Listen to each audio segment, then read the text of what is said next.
वहीं छत्तीसगढ़ में विधानसभा चुनाव को लेकर सभी दलों ने अपनी अपनी तैयारी शुरू कर दी है। राज्य में पहले चरण के 254 प्रत्याशियों ने नामांकन दाखिल किया है। वहीं सभी दलों के बड़े नेता अपने प्रत्याशियों की जीत के दावे कर रहे हैं। आपको बता दें कि 7 नवंबर को बस्तर संभाग की 12 और राजनांदगांव की 8 सीटों पर मतदान होना है। इसे लेकर बीजेपी सांसद और बस्तर संभाग और राजनांदगांव के बीजेपी प्रभारी संतोष पांडे ने स्वराज एक्सप्रेस से खास बातचीत की है। आइए सुनवाते हैं।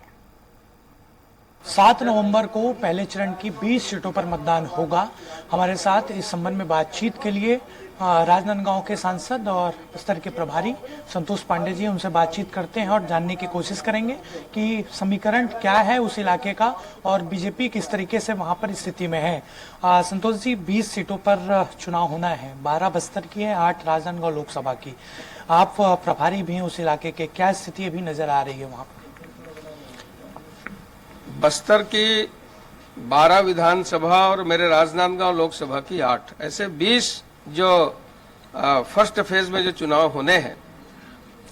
मैं तो ये कहूंगा कि अधिकाधिक सीट भारतीय जनता पार्टी इस समय जीतने वाली है और आश्चर्यजनक रिजल्ट बस्तर से आने वाला है।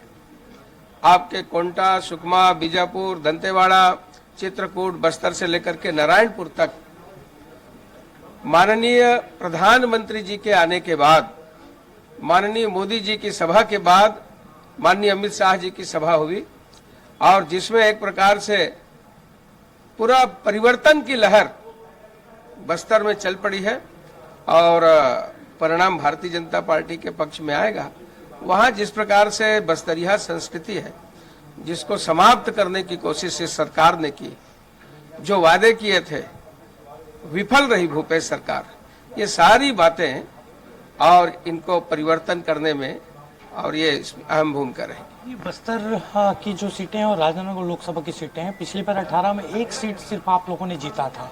इस बार क्या आकलन है आप लोगों का सीट को लेकर? कितनी सीट आप लोग जीत रहे हैं इसमें?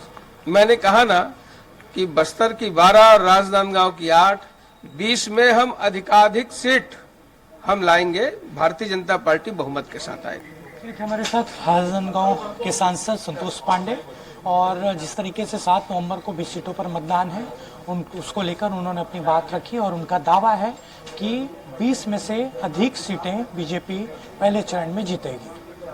कैमरामैन भूपेंद्र के साथ हेमंत शर्मा, स्वराज एक्सप्रेस, रायपुर।